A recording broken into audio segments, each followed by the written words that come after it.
Friends, welcome back to Tanu's diaries. അപ്പോൾ ഇന്ന് നമ്മൾ നമ്മുടെ പുതിയ റൂമിൻ്റെ വീഡിയോ ആയിട്ടാണ് കേട്ടോ വന്നിരിക്കുന്നത്. വച്ചിട്ട് കുറച്ച് നാളായി, എന്നാലും ഈ വീഡിയോ നിങ്ങളായിട്ട് ഷെയർ ചെയ്യണമെന്ന് തോന്നി. നമ്മുടെ കുഞ്ഞു റൂമായിരുന്നു മുന്നത്തേത്.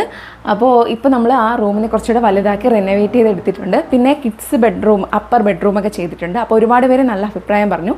അപ്പോൾ ആർക്കെങ്കിലും പ്രയോജനപ്പെടട്ടെ എന്ന് കരുതി ഈ വീഡിയോ ഷെയർ ആക്കാമെന്ന് കരുതി. അപ്പോൾ ഒട്ടും വെയിറ്റ് ചെയ്യണ്ട, നമുക്ക് വീഡിയോയിലേക്ക് പോയാലോ.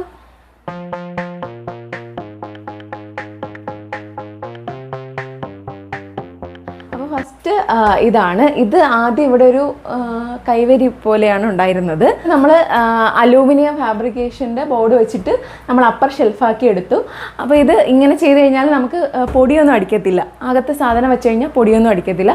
മുൻപൊക്കെ നമുക്കിത് ഇങ്ങനെ ക്ലോസ് അല്ലായിരുന്നു. അപ്പം നമ്മൾ സാധനങ്ങളൊക്കെ വച്ചേക്കുമ്പോഴത്തേക്ക് മൊത്തം പൊടിയടിച്ചിരിക്കും. പക്ഷേ ഇത് നല്ലൊരു അറേഞ്ച്മെൻ്റ് ആയിട്ട് തോന്നി.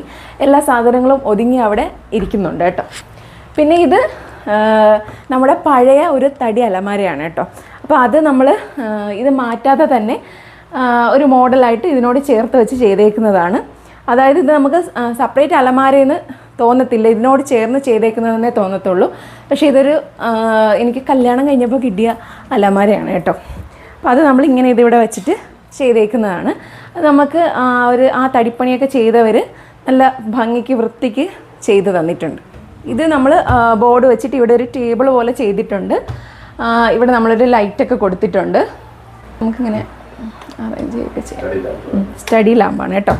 പിന്നെ ഇത് നമുക്കിവിടെ ചെയറൊക്കെ ഇട്ട് വേണമെങ്കിൽ എഴുതുകയോ പഠിക്കുകയൊക്കെ വേണമെങ്കിൽ ചെയ്യാം. അപ്പോൾ അങ്ങനെ ഇങ്ങനെ ചെയ്തെടുത്തിട്ടുണ്ട് കേട്ടോ. പിന്നെ ഈ സൈഡിലായിട്ട് നമ്മുടെ കബോർഡാണ്, വേറൊരു കബോർഡാണ് ചെയ്തിരിക്കുന്നത്. നമുക്ക് ഒരു അലമാര കൊണ്ട് മാത്രം നമുക്ക് തികയത്തില്ലല്ലോ. അപ്പോൾ ഈ ഒരു സൈഡ് നമ്മൾ ഫുൾ കബോർഡാക്കി എടുത്തിട്ടുണ്ട്. അപ്പോൾ ഇവിടെ നമ്മൾ ഡ്രസ്സൊക്കെ വയ്ക്കാൻ വേണ്ടിയിട്ട് ഒരു കബോർഡ് പോലെ അകത്ത് അറകളൊക്കെ ചെയ്തിട്ട് നമ്മൾ ഈ ബോർഡ് വെച്ച് തന്നെ ചെയ്തേക്കുന്നതാണ്. പിന്നെ ഇത് കഴിഞ്ഞിട്ട് വരുന്നത് ബാത്റൂമാണ്. ബാത്റൂമിന് വേറെ ഡോറ് കൊടുക്കാത്തതിന് കാരണം ഒരു ഭംഗിക്കുറവുണ്ടാവും. അപ്പോൾ ഈ ഒരു ബോർഡ് തന്നെ കൊടുത്താൽ ഇത് ബാത്റൂമാണെന്ന് അറിയത്തുമില്ല. അതൊരു മോഡലായിട്ട് കവർ ചെയ്ത് നല്ലതായിട്ട് അങ്ങ് ഇരിക്കും. സോ അതുകൊണ്ടാണ് ഈ ബോർഡ് വെച്ച് തന്നെ ഈ ബാത്റൂം എന്ന് അറിയാത്ത രീതിയിൽ അവിടെ ഇങ്ങനെ ഒരു ഡോറ് കൊടുത്തേക്കുന്നത് കേട്ടോ. അപ്പോൾ നമ്മൾ പെട്ടെന്ന് നോക്കുമ്പോൾ ഇതെല്ലാം കബോർഡ് അല്ലെങ്കിൽ ഷെൽഫ് എന്ന പോലെ തോന്നും കേട്ടോ. അപ്പോൾ ഇതാണ് ഈ ഒരു സൈഡിൽ ചെയ്തേക്കുന്നത്. ഇതാണ് നമ്മുടെ ബെഡൊക്കെ കിടക്കുന്ന ഏരിയ എന്ന് പറയുന്നത്. ഇവിടെ നമ്മുടെ അടുത്തൊരു കുഞ്ഞ് സൈഡ് ടേബിൾ ചെയ്തിട്ടുണ്ട്. ചെറിയ അറയൊക്കെയുള്ളൊരു കുഞ്ഞ് സൈഡ് ടേബിൾ. പിന്നെ ഇതാണ് നമ്മുടെ ബെഡ് എന്ന് പറയുന്നത്. ബെഡ് അത്യാവശ്യം വലുത് ചെയ്യണമെന്നുണ്ടായിരുന്നു. അപ്പോൾ ഈ കിങ് സൈസിലുള്ള ബെഡാണ് കേട്ടോ ചെയ്തേക്കുന്നത്. ബോർഡ് വെച്ചിട്ടാണ് നമ്മൾ ബെഡ് ചെയ്തേക്കുന്നത്. അത്യാവശ്യം നന്നായിട്ട് തന്നെ ചെയ്ത് തന്നിട്ടുണ്ട്. അപ്പോൾ നമ്മൾ ഈ ബെഡിൻ്റെ മുകളിലായിട്ട് അക്രലിക് ബോർഡൊക്കെ വെച്ചിട്ട് അലങ്കരിച്ചിട്ടുണ്ട് കേട്ടോ, ഡെക്കറേറ്റ് ചെയ്തിട്ടുണ്ട്. നല്ല ഭംഗിയുണ്ട് കേട്ടോ. നമുക്കിത് നമ്മുടെ ഈ ബെഡൊക്കെ ചെയ്ത് തന്ന ആൾ സജസ്റ്റ് ചെയ്തതാണ്. പിന്നെ അവിടെ ഒരു ലൈറ്റ് വെച്ചിട്ടുണ്ട്, അവിടെ റാക്കൊക്കെ ചെയ്തിട്ടുണ്ട്. നമ്മുടെ എന്തെങ്കിലും നമുക്ക് ഈ അലങ്കരിക്കാനുള്ള വസ്തുക്കളൊക്കെ ഉണ്ടെങ്കിൽ അവിടെ വയ്ക്കാം. പാവ പോലെയൊക്കെ ഉള്ളത് ഞാൻ അവിടെ വച്ചിട്ടുണ്ട്. അപ്പം നല്ല വൃത്തിക്ക് നമുക്കത് ചെയ്ത് തന്നിട്ടുണ്ട്. ഇനിയാണ് നമ്മുടെ ഹൈലൈറ്റഡ് ഐറ്റം.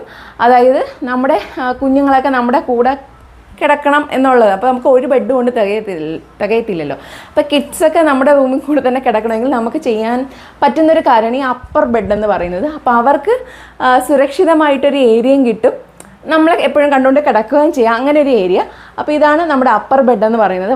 നല്ല ഭംഗിയായിട്ട് ചെയ്തതാണ്. നമ്മൾ വിചാരിച്ച പോലെയല്ല, നമ്മൾ പറഞ്ഞതിൽ കാര്യം നല്ല ഭംഗിയായിട്ട് ചെയ്ത് തന്നിട്ടുണ്ട്. അപ്പോൾ ഇതാണ്, ഇവിടെ ഒരു സ്റ്റെയറൊക്കെ ഉണ്ട്. അപ്പോൾ സ്റ്റെയർ കയറിയാണ് ഈ അപ്പർ ബെഡിലേക്ക് പോകുന്നത് കേട്ടോ. അപ്പോൾ അപ്പർ ബെഡ് കാണിച്ചു തരാം. അപ്പോൾ ഇത് മുകളിലേക്കുള്ള സ്റ്റെയറാണ്. അപ്പോൾ ഈ സ്റ്റെയർ കയറിയിട്ട് വേണം നമ്മൾ അപ്പർ ബെഡിലേക്ക് പോവേണ്ടത്. അപ്പോൾ ഇവിടെ ഒരു ഡോറ് ചെയ്തിട്ടുണ്ട്. പിന്നെ ചെറിയൊരു സ്റ്റഡി ടേബിൾ ഇവിടെ ഇട്ടിട്ടുണ്ട് കേട്ടോ. ചെറുതായിട്ട് തന്നെ അവിടെ കിടക്കുന്നുണ്ട്. സോ അത് നമ്മൾ അവിടെ ഇട്ടിട്ടുണ്ട്. പിന്നെ ഈ സൈഡിലായിട്ടാണ് ബെഡ് വരുന്നത്. അപ്പോൾ ഒരു 2 പേർക്കൊക്കെ നന്നായിട്ട് അത്യാവശ്യം സഫീഷ്യൻ്റായിട്ട് കിടക്കാം കേട്ടോ. അപ്പോൾ അങ്ങനെയാണ് ബെഡ് ചെയ്തേക്കുന്നത് കേട്ടോ. അപ്പോൾ ഇതാണ് അപ്പർ ബെഡ് എന്ന് പറയുന്നത്. ചെറിയൊരു ഫാനൊക്കെ വെച്ചിട്ടുണ്ട്. അപ്പോൾ ഇതാണ് നമ്മുടെ അപ്പർ ബെഡിൻ്റെ സെറ്റപ്പ് എന്ന് പറയുന്നത്. അപ്പോൾ ഈ കുഞ്ഞുങ്ങളെയൊക്കെ നമുക്ക് സെപ്പറേറ്റ് ചെയ്ത് കിടത്തണമെങ്കിൽ ഇതൊരു നല്ല ഐഡിയ ആണ് കേട്ടോ. അപ്പോൾ ഇത്രയുള്ള വീഡിയോ. എല്ലാവർക്കും റൂം ഇഷ്ടപ്പെട്ടെന്ന് വിചാരിക്കുന്നു. അപ്പോൾ ആർക്കെങ്കിലും ഈ അപ്പർ ബെഡൊക്കെ ചെയ്യണം എന്നുള്ളവർക്ക് ഈ ഒരു ഐഡിയ ഹെൽപ്ഫുൾ ആവട്ടെ എന്ന് കരുതി ഷെയർ ചെയ്തതാണ്. അപ്പോൾ വീഡിയോ ഇഷ്ടപ്പെട്ടെങ്കിൽ ലൈക്ക് ചെയ്യുക, ഷെയർ ചെയ്യുക, സബ്സ്ക്രൈബ് ചെയ്യുക. അപ്പോൾ വീണ്ടും കാണുവരെ tata bye bye, see you again.